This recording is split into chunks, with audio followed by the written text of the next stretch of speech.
Why was the Book of Enoch removed from the Bible? The earth-shattering secrets it reveals. Part 1. The Hook and the Promise. Under the soft, flickering glow of a single candle, ancient shadows dance across forgotten scrolls.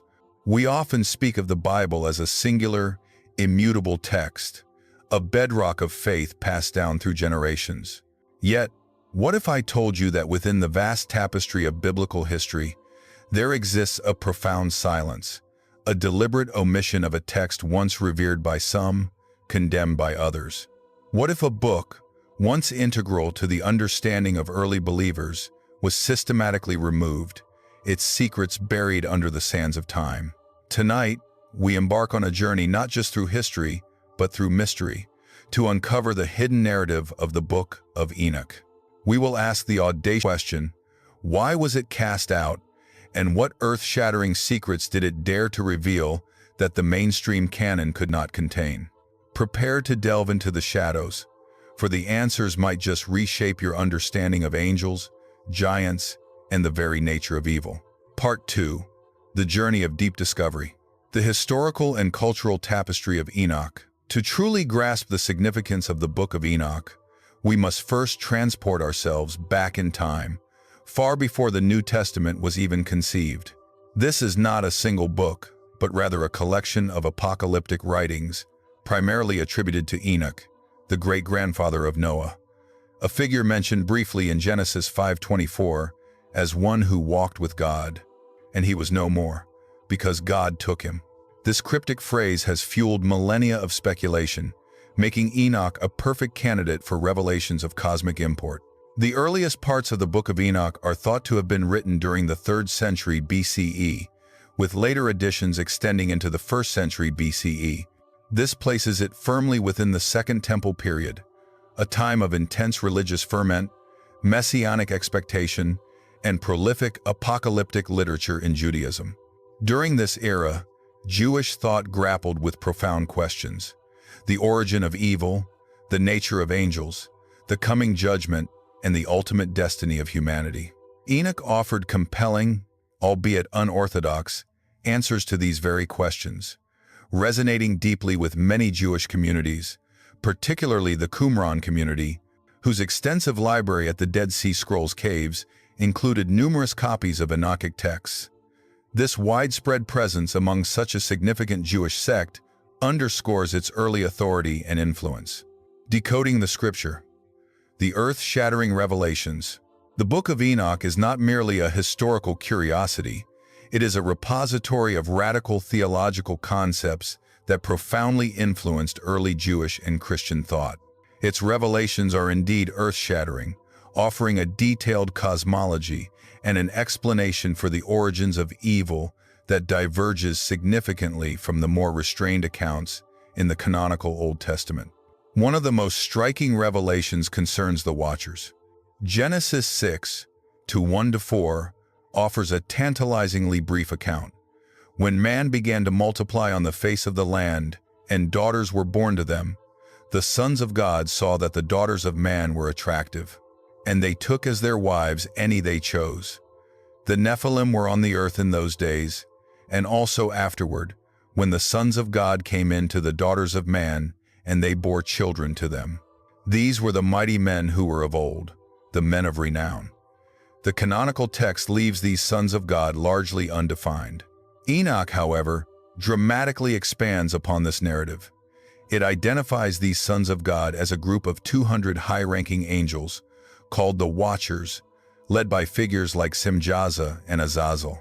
They descended to Mount Hermon, swore an oath, and overcome by lust, chose wives for themselves from all of them whom they chose, and they began to go into them. Enoch 6:2.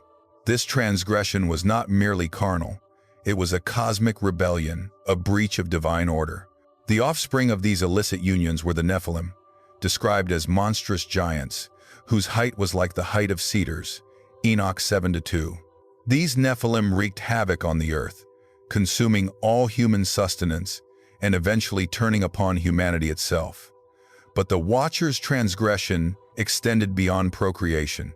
They also imparted forbidden knowledge to humanity: metallurgy, cosmetics, warfare, sorcery, and the cutting of roots, Enoch 8:1-3. This knowledge, intended for divine hands, corrupted humanity further, leading to violence, idolatry, and moral decay. Enoch presents these acts not as gifts, but as agents of chaos, accelerating the corruption of the world and necessitating the Great Flood. Furthermore, Enoch provides an extensive tour of the cosmos, guided by angels.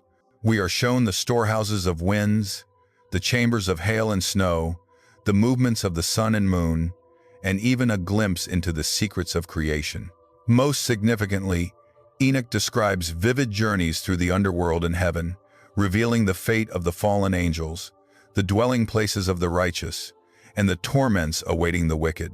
It offers a detailed eschatology, predicting a final judgment, the binding of fallen angels, and the establishment of a new heaven and a new earth.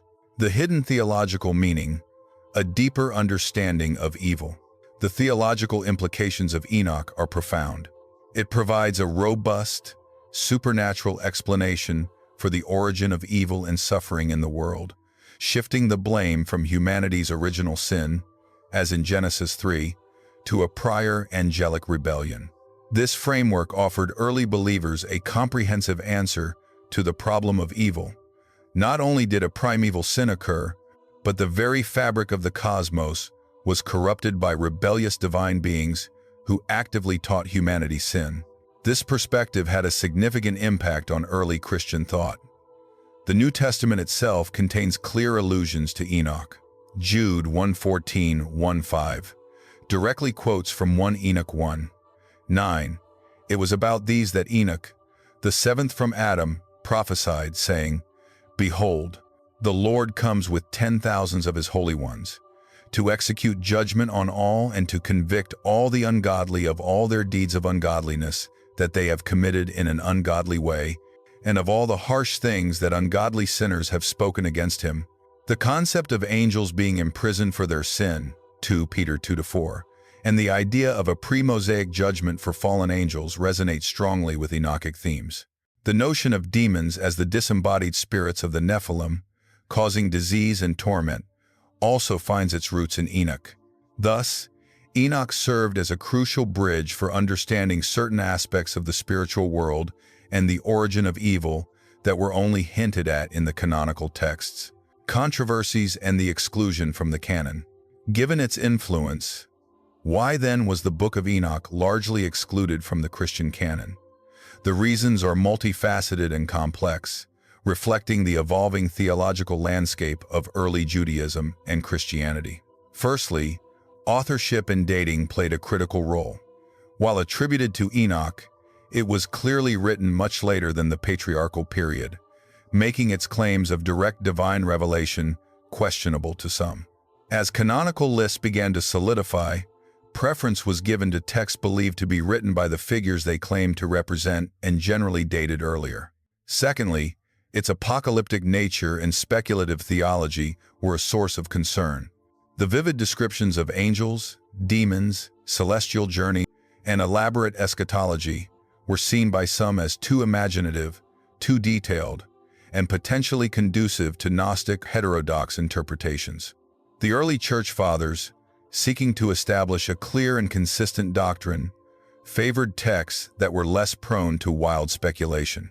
Thirdly, its heavy emphasis on angelic transgression potentially overshadowed the traditional biblical narrative of humanity's fall through Adam and Eve. While both narratives deal with the origin of sin, Enoch's focus on the Watchers as the primary instigators of cosmic evil presented a different emphasis than many desired for the core scriptural message. Lastly, and perhaps most decisively, was the influence of the Septuagint and the Hebrew canon. While Enoch was widely used and quoted by early Christians and some Jewish groups, it was not included in the Hebrew Masoretic text, which became the standard for Jewish communities. When early Christians debated and finalized their Old Testament canon, they heavily relied on the Hebrew Bible, often through the Greek Septuagint translation, which did not include Enoch. The destruction of the Second Temple in 70 CE and the subsequent consolidation of Jewish religious authority also led to a more defined and limited Hebrew canon. By the 4th century CE, as major councils like Laodicea and Carthage solidified the Christian canon, Enoch had fallen out of favor, viewed as non-canonical, though it continued to be read and even revered in some circles, most notably by the Ethiopian Orthodox Tewahedo Church, which still considers it part of its official canon today. Part 3. The Synthesis and the Reflection. We have traversed the ancient pathways of forgotten scripture, uncovering a book that once cast a long shadow across early religious thought. The Book of Enoch, with its gripping narratives of fallen angels, monstrous giants, and cosmic journeys, reveals a vibrant, complex theological landscape that existed long before the Bible we know today was fully formed. Its removal was not a sudden act of censorship, but a gradual process rooted in questions of authorship, theological orthodoxy, and the evolving shape of the sacred canon. Yet its legacy endures. The secrets it revealed, the detailed origins of angelic rebellion, the explanation for the Nephilim, and the intricate workings of the spiritual realm left an indelible mark on both Jewish and Christian apocalyptic traditions. It compels us to consider what other voices have been silenced by time, what other truths have been deemed too audacious for the mainstream. As we extinguish our candle tonight, let us not simply close a chapter on a forbidden book, but open our minds to the enduring mystery of faith itself.